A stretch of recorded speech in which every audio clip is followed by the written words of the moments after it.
बिस्मिल्लाहिर्रहमानिर्रहीम। अस्सलाम वालेकुम। अब हम अपना next topic significance of meiosis discuss करेंगे। इसमें दो सिग्निफिकेंस के पॉइंट दिए गए हैं।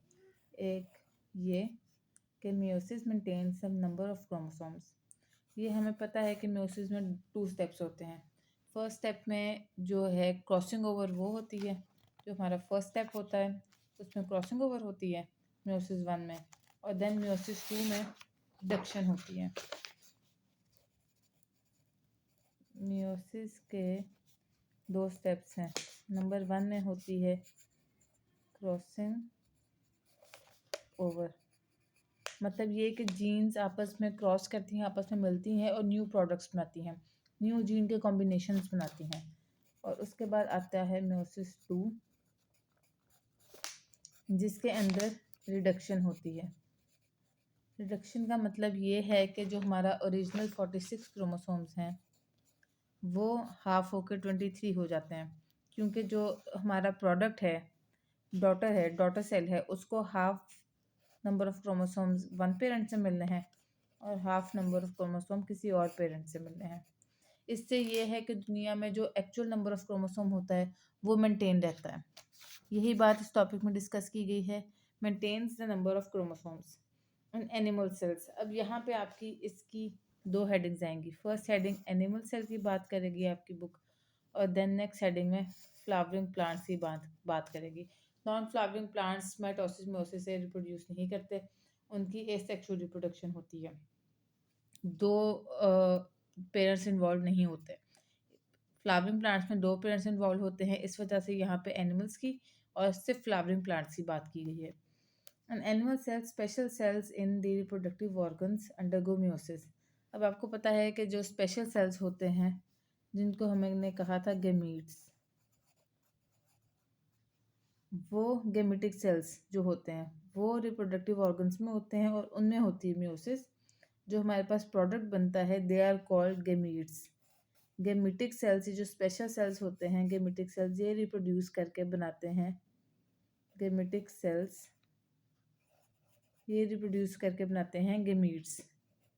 इन्होंने गेमीट्स बनाए and gametes have half number of chromosomes.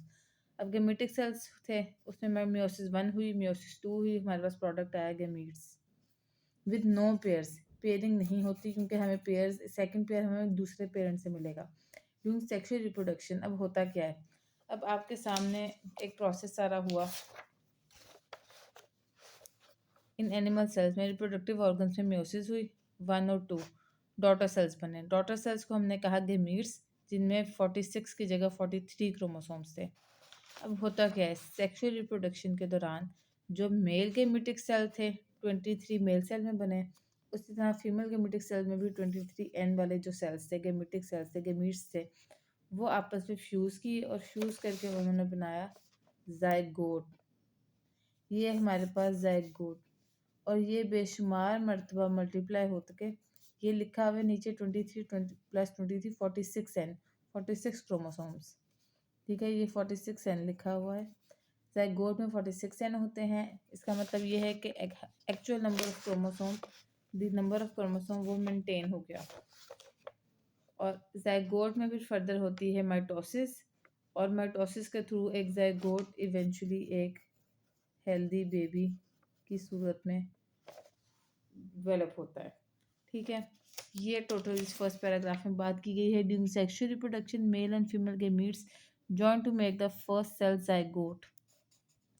The original number of chromosome is restored in zygote. जैसा कि हमने बताया 23 मेल और 23 फीमेल से फ्यूज करने के बाद जाइगोट बना, जिसमें 46 नंबर ऑफ क्रोमोसोम्स थे। It undergoes mitosis many times and develop into a new animal. ठीक है, इसमें माइटोसिस होती है, जैसा कि आपके माइटोसिस के सिग्निफिकेंस के टॉपिक में भी हमने देखा था। अगर आप पेज 68 पे आए तो ये बॉक्स, उसने कहा था कि सिंगल सेल जो जाइगोट होता है उसमें माइटोसिस होती है, मिलियंस ऑफ सेल डिवीजन होती हैं, और उस हालत में हमारी बॉडी पहुंचती है जिस हालत में इस टाइम है। लिहाजा हमारे जो सेल्स हैं, वो जो रिप्रोडक्टिव सेल्स हैं, सिर्फ उनमें मियोसिस हुई और फ्यूजन के बाद फिर माइटोसिस का अमल ही हुआ सेल्स के अंदर। नेक्स्ट, अगर हम फ्लावरिंग प्लांट्स की बात करें, in flowering plants specialised cells in flowers undergo meiosis. अब ये स्पेशलाइज्ड सेल्स वही गेमेटिक सेल्स, वही सेक्स सेल्स हैं या गेमेटिक सेल्स हैं जिन्होंने आगे जाके गेमीट्स बनाने हैं। इन सेल्स में म्योसिस हुई, म्योसिस 1 और 2 और डॉटर सेल्स बन गए। अब फ्लावरिंग प्लांट्स की सूरत में हमने उन डॉटर सेल्स को कहा है स्पोर्स, जबकि एनिमल्स की सूरत में हमने उसको कहा था गेमीट्स। इधर कहा है स्पोर्स, वही बात है, सेम वही लाइन है, they have half number of chromosomes. These spores grow into new generation inside flowers। अब ये जो स्पोर्स होते हैं ना, ये स्पोर्स जो एक न्यू जनरेशन बनाते हैं फ्लावर्स के अंदर। This generation produce gametes by mitosis. अब ये जो जनरेशन, ये जो स्पोर्स होते हैं ना, ये माइटोसिस के ज़रिए न्यू जनरेशन बनती है। स्पोर्स बन गए फ्लावर के अंदर, फ्लावरिंग प्लांट के अंदर स्पोर्स बने, और उसके बाद वो जब स्पोर्स डिस्पर्स होंगे, मल्टीप्लाई होंगे, उसमें माइटोसिस होगी और न्यू सेल्स बनेंगे। The gametes join to make zygote with full set of chromosomes. अब ये जो गेमीट्स थे, ये आपस में मिलके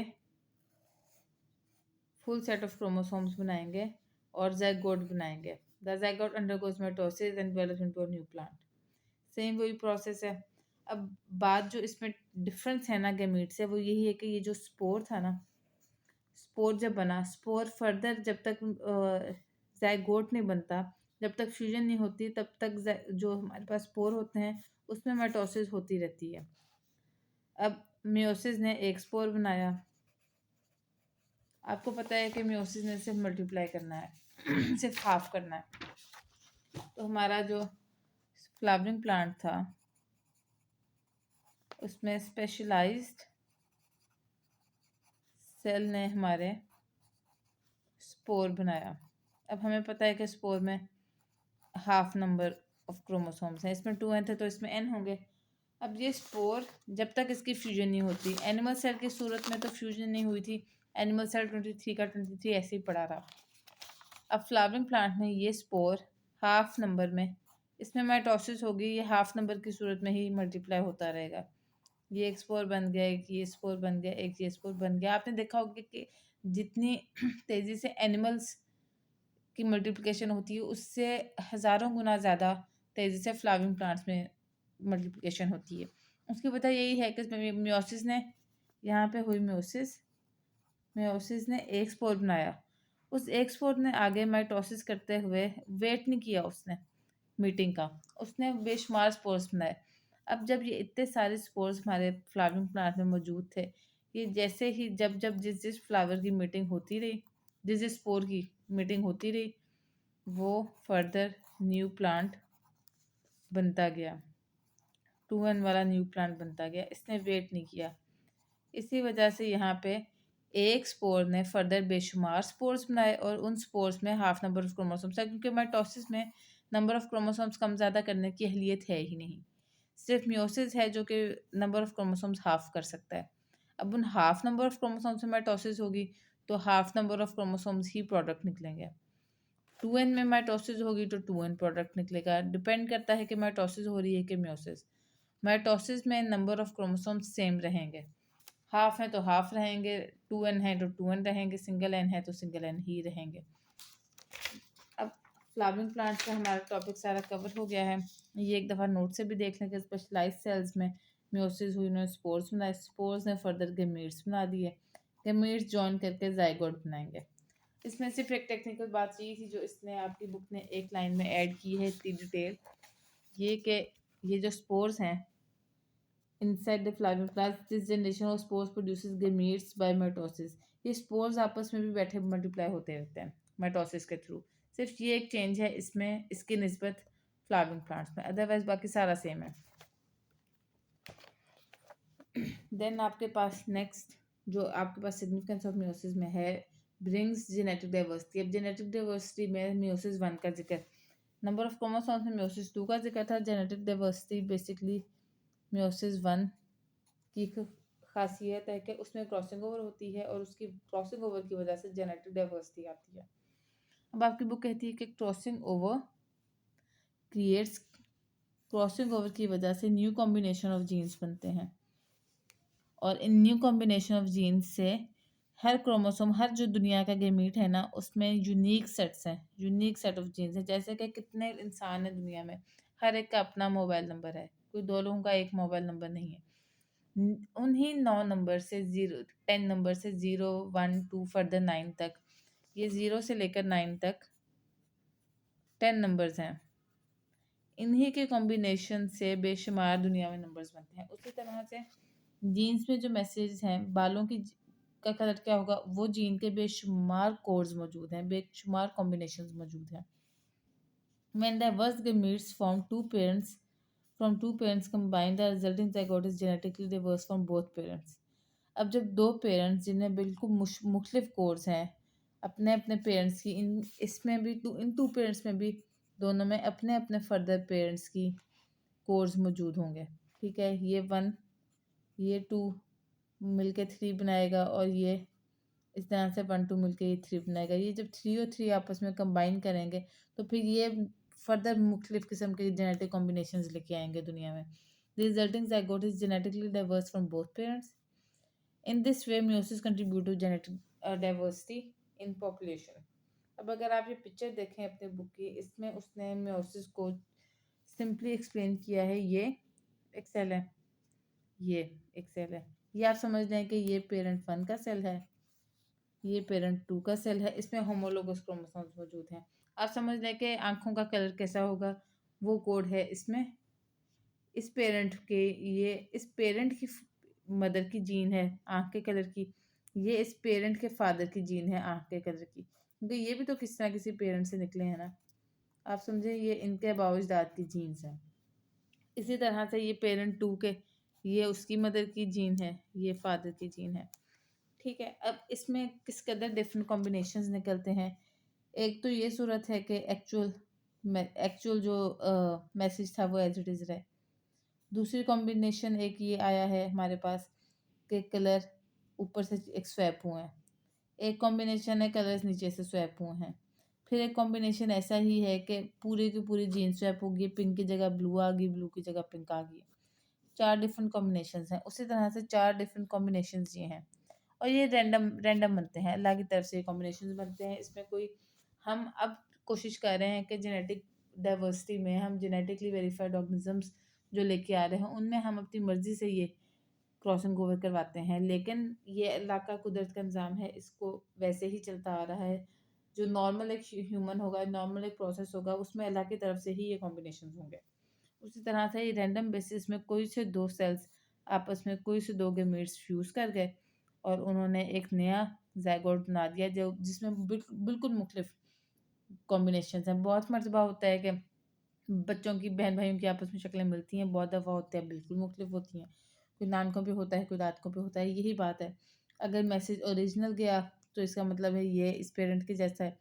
अगर मिक्स गया कॉम्बिनेशन तो इसका मतलब है कि ये थोड़ा-सा इस पेरेंट के जैसा है, थोड़ा-सा इस वाले पेरेंट के जैसा है। इस तरह से बेशुमार मुख्तलिफ कॉम्बिनेशंस निकलते आते हैं। ये एक पिक्चर, ये अगर आपको लॉन्ग में ये क्वेश्चन आएगा तो एक तो इस टॉपिक की आपके पास 2 हेडिंग्स होंगी, animals in flowering plants, and then second जो आपके पास सिग्निफिकेंस होगी उसमें साथ आप ये डायग्राम ड्रॉ करेंगे अगर लॉन्ग में आता है तो। देन आपके पास आ जाता है एरर्स इन मेयोसिस। मेयोसिस के एरर्स बहुत ज़्यादा सेंसिटिव होते हैं। क्यों? क्योंकि इससे नंबर ऑफ क्रोमोसोम्स को मेंटेन करने की बेस पे नस्लें डिपेंड कर रही होती हैं। एक हल्का सा भी क्रोमोसोम जीन इधर से उधर हो जाए तो बेशुमार इश्यूज, बेशुमार जेनेटिक डिजीजेज आती हैं इंसान में। ड्यूरिंग मेयोसिस 1, अब आपको पता है मेयोसिस 1 का क्या काम है, क्रॉसिंग ओवर का। Chromosome separate where during meiosis 2 sister chromatids separate. Meiosis 1 में आपको पता है क्रोमोसोम सेपरेट किए थे। मेयोसिस 1 में जो था, जिसको हमने कहा क्रॉसिंग ओवर हुई थी, उसमें बात हो रही थी होमोलोगस क्रोमोसोम्स की। उसमें ये जो थे टेट्रेट बना था और वो पूरा का पूरा टेट्रेट सेपरेट हुआ था, जबकि मेयोसिस 2 में रिडक्शन हुई थी, नंबर ऑफ क्रोमोसोम्स हाफ हुए थे। और ये जो हमारे पास मेयोसिस 1 के प्रोडक्ट थे दोनों, इनसे हमारे पास सिस्टर क्रोमेटिड्स इन दोनों के सेपरेट होकर 4 नए सेल्स बने थे। ये यहाँ पे बात हो रही है कि during meiosis 1 chromosome separate while doing meiosis to sister chromatid separate. This is called disjunction. ये बहुत एक इम्पॉर्टेंट डेफिनेशन है। इसको कहते हैं सिस्टर क्रोमेटिड्स के और क्रोमोसोम्स के सेपरेट होने के प्रोसेस को कहते हैं डिसजंक्शन। समटाइम्स नॉन डिसजंक्शन अकर। सेपरेट होने के प्रोसेस को कहा डिसजंक्शन। अगर सेपरेट नहीं हो रहे इसका मतलब है नॉन डिसजंक्शन हो रही है। ड्यू टू इट, इसकी वजह से डॉटर सेल्स के मीट जो डॉटर सेल्स होते हैं, या तो उसके किसी एक डॉटर सेल के पास नंबर ऑफ क्रोमोसोम ज़्यादा आ गया है, और इसी तरह से किसी एक कॉम्बिनेशन के मीट का ऐसा बन गया है जिसमें नंबर ऑफ क्रोमोसोम्स कम आ गए हैं। Then the normal number of chromosomes, जो नॉर्मल नंबर ऑफ क्रोमोसोम्स की निस्बत एक में ज़्यादा चला गया है, एक में कम चला गया है। अगर हम यहाँ पे एग्जांपल लें, अगर लेट्स से यहाँ पे 3 आ जाते तो इसका मतलब है इस सेल में ज़्यादा आ जाने थे, +1 आ जाने थे, और इस सेल में एक कम आ जाना था, एक में मोर चला जाना था और एक में less. If such gametes fuse, अब अगर ऐसे एबनॉर्मल गेमीट्स फ्यूज करते हैं कि एक गेमीट में ज़्यादा है या किसी एक में कम है, तो द ज़ाइगोट रिसीव्स अब normal number of chromosomes, zygote में अब नॉर्मल नंबर ऑफ क्रोमोसोम्स चले जाते हैं। और ऐसा जब अब नॉर्मल नंबर ऑफ क्रोमोसोम्स वाला ज़ाइगोट डेवलप करता है, तो इसमें जो ऑफस्प्रिंग होता है, जो बच्चा होता है, उसमें बेशुमार मेडिकल प्रॉब्लम्स होती हैं, बड़ी सीवियर मेडिकल प्रॉब्लम्स होती हैं। आप अगर देखेंगे कि किस कदर हमारे पास जिन क्रोमोसोमल जेनेटिक जो डिजीज़ हैं वो किस कदर ज़्यादा हैं, इस कदर ज़्यादा हैं कि जिनको डील करना, जिनको बेहतर करना, जिनके सॉल्यूशंस निकालना पॉसिबल ही नहीं है। देन आपके पास नेक्स्ट टॉपिक, ये वाला टॉपिक एरर्स का यहाँ तक ख़त्म होता है। नेक्स्ट 4.2 में हम डिस्कस करेंगे माइटोसिस और मियोसिस का कंपैरिजन।